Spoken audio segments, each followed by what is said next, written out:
வணக்கம் மக்களே, இந்த வீடியோவில் என்ன பார்க்க போகிறோன்னா பிஎம் கிசான் திட்டத்தோட விவசாயிகளுக்கு ரூ 4000 அப்படின்னு சொல்லியிருக்காங்க. அது மட்டும் இல்லாமல் 18வது தவணை வரக்கூடிய தேதியும் அறிவிச்சிருக்காங்க. அது என்ன அப்படிங்கிறத பற்றி தான் இந்த வீடியோவில் பார்க்க போகிறோம். நம்ம சேனலுக்கு யாராவது புதுசாக வந்திருந்தீங்கன்னா மறக்காமல் நம்ம சேனலில் சப்ஸ்கிரைப் பண்ணி பெல் ஐக்கானை கிளிக் பண்ணி வச்சுக்கோங்க.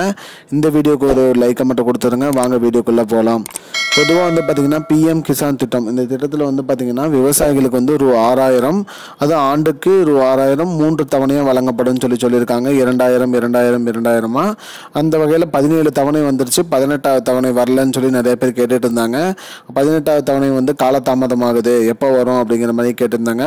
அதற்கு அரசு தரப்பில் என்ன அறிவிச்சிருக்காங்கன்னு பார்த்தீங்கன்னா, அக்டோபர் 5ஆம் தேதி 18வது தவணை, அதாவது ரூ 2000 வந்துடும் அப்படின்னு சொல்லியிருக்காங்க. அது மட்டும் இல்லாமல் ரூ 4000 அப்படின்னு சொல்லியிருக்கீங்க. அது 4000 என்ன அப்படின்னு கேட்டிங்கன்னா, இது பார்த்தீங்கன்னா ஜம்மு காஷ்மீர் மற்றும் ஹரியானா மாநிலத்தில் உள்ள மக்களுக்கு ரூ 4000 வழங்கப்படும் அப்படின்னு சொல்லியிருக்காங்க.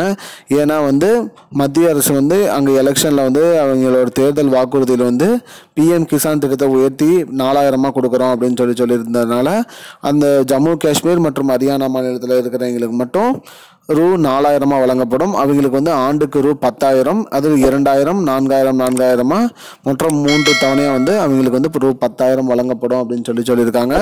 நமக்கு 2000 ரூபா தான். மேற்கொண்டு தேர்தல் எலெக்ஷனில் ஏதாவது புதிய அறிவிப்பு அறிவிச்சாங்கன்னா நமக்கும் கூடுதலாக வழங்கப்படும் அப்படிங்கிற மாதிரி சொல்லியிருக்காங்க. அது மட்டும் இல்லாமல் ரூ 2000 நமக்கு அக்டோபர் 5ஆம் தேதி நம்மளோட வங்கி கணக்குக்கு சேர்ந்துடும் அப்படின்னு சொல்லியிருக்காங்க. மக்களே, இதுதான் மக்களே இப்போதைக்கு வந்த முக்கியமான பயனுள்ள தகவல்.